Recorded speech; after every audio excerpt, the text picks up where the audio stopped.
Welcome back to True Cyber Crimes. I'm Chris, and today we're shifting gears from corporate negligence to a story that feels like it was ripped straight out of the 90s hacker movie, except it happened in real life, and the mastermind hadn't even finished high school yet. And I'm Nick. I've been looking forward to this one, Chris.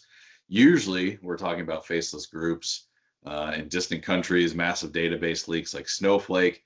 Today, we're talking about a kid who, if I remember correctly, managed to make the most powerful companies on earth look, well, pretty helpless while he was probably supposed to be doing his algebra homework or going to bed or, something like that.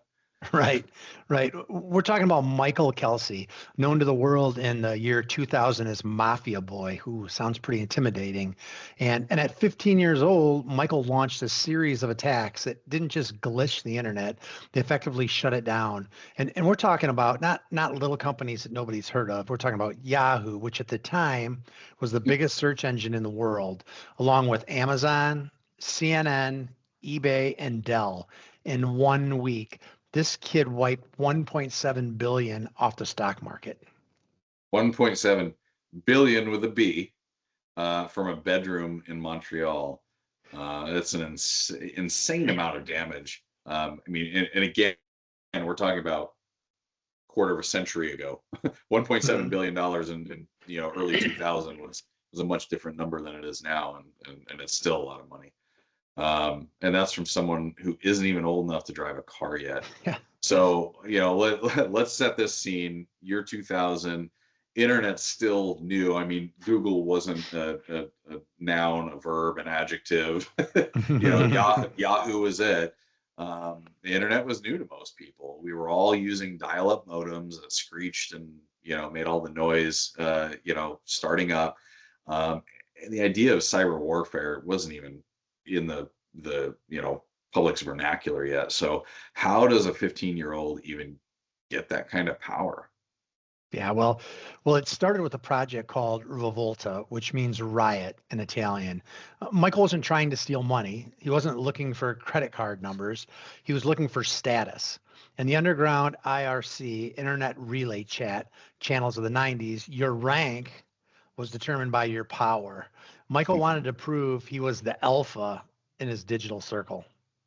It's always about looking cool to your peers, right? Yeah, especially at So, that age. yeah. So it was basically a digital pissing contest that accidentally took down the global economy. Perfect. This sounds Yeah. amazing. So, kind of hilarious, definitely terrifying. What was the actual weapon? I'm assuming he didn't have a supercomputer in his basement. Certainly not, at that time. Yeah, he used something that we're all pretty familiar with called distributed denial of service attack or DDoS. But he did it in a way that was revolutionary at the time. He didn't just use his own computer. He spent months recruiting a zombie army. He hacked into university networks across the United States, mostly because universities at the time had the fastest internet pipes. And he installed a tiny piece of software on their servers. And then on his command, all those university servers would suddenly flood a single target with so much junk data that the target's brain would simply lock up. So it's like 1,000 people trying to walk through a single revolving door at the same time. Nobody gets in, door eventually breaks. Yeah, his first target was Yahoo. On February 7th, 2000, Yahoo was the king of the mountain. Michael sent his zombie army after them, and for 3 hours, the biggest site on the web was a ghost town. Then he hit eBay, then CNN, then Amazon. So the president of the United States, Bill Clinton at the time, actually called a late night cabinet meeting because they thought this was a coordinated attack from a foreign nation. They thought World War III was starting on the web. Um, I was just trying to think. Where do we say Mike Kelsey is from? Did we say that yet? I just Canada. Yeah. Canada again. But I was these like, we're figuring out these Canadians what they do, man. that's funny. Well, this is the part I love. The FBI and the Royal Canadian Mounted Police. Yeah, it was right in front of me. They're scrambling. The president is in a war room. The enemy is a kid in a suburb of Montreal. Um, how'd they actually catch him? Was it on horseback again? I'm guessing he didn't leave a business card. And this is kind of that thin line between super intelligence and stupidity. I think he did what almost every young hacker does. He bragged. He went into the IRC chat room and started claiming credit. But here's where the funny part is: nobody believed him. The other hackers in the room were like, "Yeah, right, whatever, kid. You didn't take down Yahoo. You're a script kiddie." Oh man, this the ego is the ultimate vulnerability. Kind of the story as old as time. I think Yeah. he couldn't stand not being recognized for the riot he just caused. Yeah, precisely. So to prove it, he told the chat room he was going to take down the website of Dell next. And then, like clockwork, Dell went dark. But the FBI was already monitoring the chat rooms, and they saw a user named Mafiaboy, called the shot before it happened. From there, they tracked his IP address to his father's house in West Island of Montreal.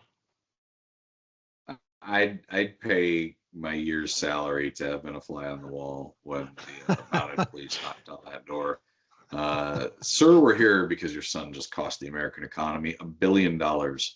His dad must have been thinking, my son, the one who can't remember to take out the trash.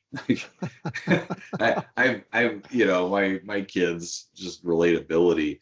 There's been those moments where they did something wrong, and it's like, you're pretty frustrated as a dad. And okay, can you imagine, like $1 billion. The president of the United States got a war cabinet together, and wants to know why your son cost us $1 billion. And then just think what all those horses did to the lawn. I mean, they probably destroyed it when the mounted police showed up. But that's the worst part. That's the worst part. But so Michael was eventually arrested because he was a juvenile. He only served 8 months in a youth group home and had to pay a small fine. That's crazy in itself. But the real story isn't the crime. It's what happened next. Michael realized that the very thing that made him a criminal, his ability to see the cracks in the system, were actually a highly valuable skill. Yeah, I love this. It's the white hat pivot. Instead of breaking the doors down, he started showing people how to reinforce them. But was an easy transition. I imagine it's hard to get a job at a bank when your resume says, I crashed the global market in 8th grade. I mean, now you're getting the credit, but is it the credit you want? Right. I'm sure the chicks were digging this dude though, with the pencil protector, and I mean, so he probably did get what he wanted. But anyway, so it wasn't easy. He had to rebuild his reputation from scratch. He wrote a book called Optimal Stress and started speaking at conferences.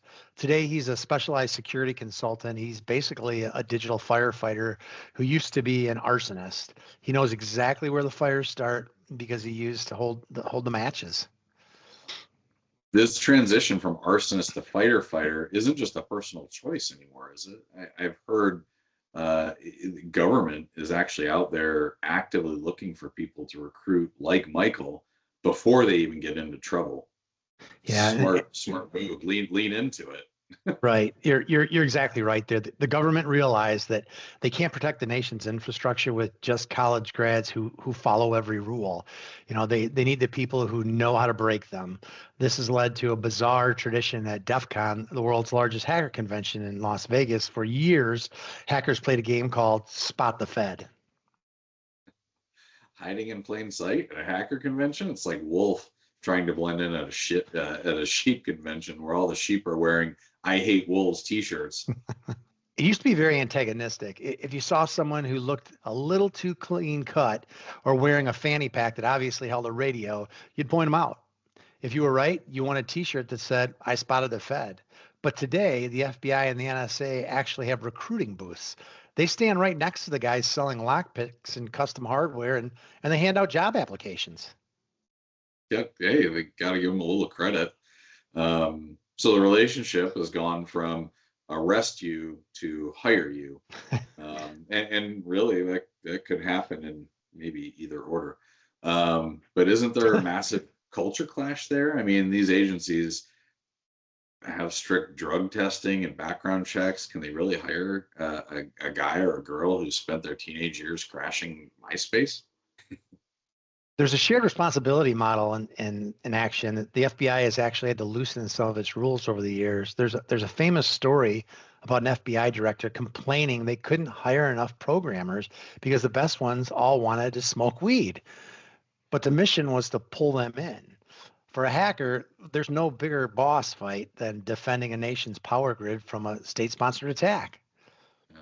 It's a recurring theme as we've talked about over, most of the episodes we've done so far, Chris. The bad guys, quote unquote, are often just kids with too much time and curiosity that don't have a boundary. If we can channel that curiosity into protection instead of destruction, I think we'd all be a lot safer. Exactly. Michael Calce once said that he didn't realize the magnitude of what he was doing until he saw himself on the news. He was just a kid playing a game. Now he spends his life making sure that the next 15-year-old with a laptop can't do the same thing he did. The hackers of yesterday are truly the generals of tomorrow. I'm glad they're on our side now, or hopefully will be, because honestly, if the 15-year-olds are winning, we're all in trouble. Yeah, agreed. Thanks again for joining us for this week of True Cyber Crimes, and we're looking forward to the exciting topic we'll have for next week. Yeah, stay safe out there, and maybe keep an eye on what your kids are doing with their screens in their basement. Yeah, right on. All right, Nick, thanks a lot. We'll see you next week. Next time.